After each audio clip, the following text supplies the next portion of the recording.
Hello, welcome to കുഞ്ഞടുക്കള. അപ്പൊ ഇന്ന് നല്ലൊരു ഈവനിങ് സ്നാക്സിന്റെ റെസിപ്പിയാണ് കേട്ടോ.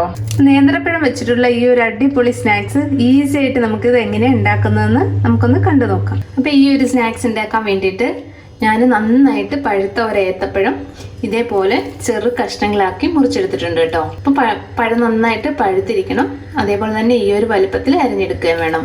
ഇതിലേക്ക് നമുക്ക് കുറച്ചുകൂടി ഒരു മധുരം കിട്ടാനായിട്ട് ശർക്കര ചേർത്ത് കൊടുക്കുന്നുണ്ട്. ഇപ്പൊ ഈ ശർക്കരയ്ക്ക് പകരം നിങ്ങൾക്ക് പഞ്ചസാര ചേർത്ത് കൊടുക്കുക കേട്ടോ. പഴം നന്നായിട്ട് പഴുത്തതായിട്ട് നല്ല മധുരം ഉണ്ടാവും, അപ്പൊ അതിനനുസരിച്ചുള്ള ശർക്കര ആണെങ്കിലും പഞ്ചസാര ആണെങ്കിലും ചേർത്ത് കൊടുത്താൽ മതി. ഞാനിപ്പോൾ ഒരു 2-2.5 ടീസ്പൂൺ ശർക്കരയാണ് ചേർത്ത് കൊടുത്തിരിക്കുന്നത്. ഇനി നമുക്ക് ഇതിലേക്ക് ഒരു 4-5 ഏലക്ക ഒന്ന് പൊടിച്ചത് ഇട്ട് കൊടുക്കാം. ഇനി ഇതിലേക്ക് ചേർത്ത് കൊടുക്കാൻ പോകുന്നത് അണ്ടിപ്പരിപ്പാണ്. ഇപ്പൊ ഈ അണ്ടിപ്പരിപ്പ് വന്നിട്ട് നിങ്ങളുടെ ഇഷ്ടത്തിന് എടുക്കാം കേട്ടോ. അണ്ടിപ്പരിപ്പ് വന്നിട്ട് നിങ്ങൾക്ക് നെയ്യിൽ വേണമെങ്കിൽ വറുത്തും ഇതിലേക്ക് ഇട്ട് കൊടുക്കാം. ഇതിപ്പോ ഞാൻ നെയ്യിൽ വറുത്തിട്ടൊന്നുമില്ല, അങ്ങനെ തന്നെ ഇട്ട് കൊടുക്കുകയാണ്. അപ്പൊ നമ്മളുടെ കയ്യിൽ ഉള്ളതിനനുസരിച്ച് അണ്ടിപ്പരിപ്പ് ചേർത്ത് കൊടുക്കുക. ഇനി ഇതിലേക്ക് നമ്മൾ ഇട്ട് കൊടുക്കാൻ പോകുന്നത് ബ്രെഡ് പൊടിച്ചതാണ്. ഞാൻ ഗോതമ്പിന്റെ ബ്രെഡാണ് എടുത്തിരിക്കുന്നത്. നിങ്ങൾക്ക് മൈദയുടെ ബ്രെഡ് ഏത് വേണമെങ്കിലും ചേർത്ത് കൊടുക്കാം. ഇതിപ്പോ ഒരു 3 ബ്രെഡ് പൊടിച്ച പൊടിയാണ് ഞാൻ ഇതിലേക്ക് ചേർത്ത് കൊടുക്കുന്നത്. ഇനി ഇതെല്ലാം കൂടെ നന്നായിട്ടൊന്ന് മിക്സ് ചെയ്തെടുക്കാം. ഇപ്പൊ കുഴച്ചിട്ട് നിങ്ങൾ നോക്കുക, ബ്രെഡിന്റെ പൊടി കുറവുണ്ടെങ്കിൽ വേണമെങ്കിൽ ഇനി ഒരു 1-2 ബ്രെഡും കൂടെ പൊടിച്ചതിലേക്ക് ചേർത്ത് കൊടുക്കാം കേട്ടോ. ഇതിപ്പോ ഞാൻ ഒരു ബ്രെഡും കൂടെ പൊടിച്ചതിലേക്ക് ചേർത്ത് കൊടുത്തിട്ടുണ്ട്. ഇപ്പൊ പഴം 2 എടുക്കുകയാണെങ്കിൽ ഒരു 5-6 ബ്രെഡ് പൊടിച്ചിട്ട് ഇട്ട് കൊടുക്കേണ്ടി വരും. ഇപ്പൊ ഇത് ഞാൻ നന്നായിട്ട് മിക്സ് ചെയ്ത് വെച്ചിട്ടുണ്ട്. ഇനി നമുക്കിതൊന്ന് ചെറു ബോളാക്കി എടുക്കാം. ഇതേപോലെ ഒരുപാട് വലുപ്പം വേണ്ട കേട്ടോ. ചെറിയൊരു നാരങ്ങ വലുപ്പത്തിൽ ഉരുട്ടിയെടുത്താൽ മതി. ഇപ്പൊ എല്ലാം നമുക്ക് ഇതേപോലെ ഒന്ന് ഉരുട്ടിയെടുക്കാം. ഇപ്പൊ ഞാൻ എല്ലാം ഒന്ന് ഉരുട്ടിയെടുത്തിട്ടുണ്ട്. ആ ഒരു മീഡിയം സൈസ് ഏത്തപ്പഴത്തില് എനിക്ക് ഒരു 8 ബോൾ ഇതേപോലെ കിട്ടിയിട്ടുണ്ട്, ഈ ഒരു വലുപ്പത്തില്. ഇപ്പൊ നിങ്ങൾക്ക് എത്ര വേണ്ടുന്നതിനനുസരിച്ചുള്ള ഏത്തപ്പഴം എടുക്കണം കേട്ടോ. ഇനി നമുക്കൊരു പാത്രത്തിലേക്ക് 4 ടേബിൾ സ്പൂണോളം മൈദ ചേർത്ത് കൊടുക്കാം. ഇതിലേക്ക് നമുക്ക് കുറച്ച് വെള്ളം ഒഴിച്ചിട്ട് നന്നായിട്ടൊന്ന് കലക്കിയെടുക്കാം. അപ്പൊ ഈ ബോൾസിന് ഒരു കോട്ടിങ് കൊടുക്കാൻ വേണ്ടിയിട്ടാണ് ഈ മൈദ കലക്കിയെടുക്കുന്നത്. ഇപ്പൊ ഒരുപാട് കട്ടിയാവരുത്, ഒരുപാടങ്ങ് വെള്ളമായി പോകരുത്. ഇപ്പൊ കട്ടയൊന്നും ഇല്ലാതെ ഈ ഒരു പാകത്തിന് കലക്കി വെക്കുക. ഈ ഒരു ലൂസ് മതി. ഇനി നമുക്ക് ബ്രെഡ് ക്രംസ് ആണ് വേണ്ടുന്നത്.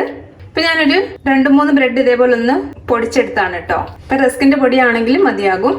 ഇനി നമുക്ക് ഈ ബോൾ വന്നിട്ട് ഈ മൈദാമാവിലൊന്ന് മുക്കിയെടുക്കാം. മാവ് എല്ലാ വശത്തും ആവുന്ന മാതിരി ഒന്ന് മുക്കിയെടുത്തിട്ട് നമ്മൾ തയ്യാറാക്കി വെച്ചിരിക്കുന്ന ഈ ബ്രെഡ് ക്രംസിലേക്ക് ഇട്ട് ഒന്ന് പൊതിഞ്ഞെടുക്കുക. അപ്പൊ ഈ ബ്രെഡ് ക്രംസ് ഇതിന്റെ എല്ലാ ഭാഗത്തും ആവുന്ന മാതിരി ഒന്ന് കോട്ട് ചെയ്തെടുക്കുക.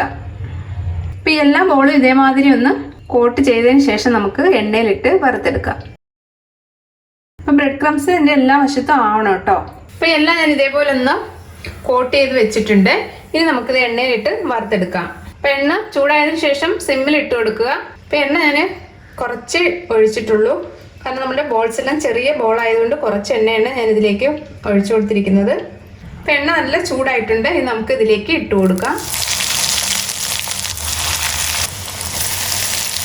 ഇപ്പം തീ വളരെ കുറച്ചിട്ടാൽ മതി കേട്ടോ. ബ്രെഡ് ആയതുകൊണ്ട് തന്നെ പെട്ടെന്ന് ഇത് കരിഞ്ഞു പോകും.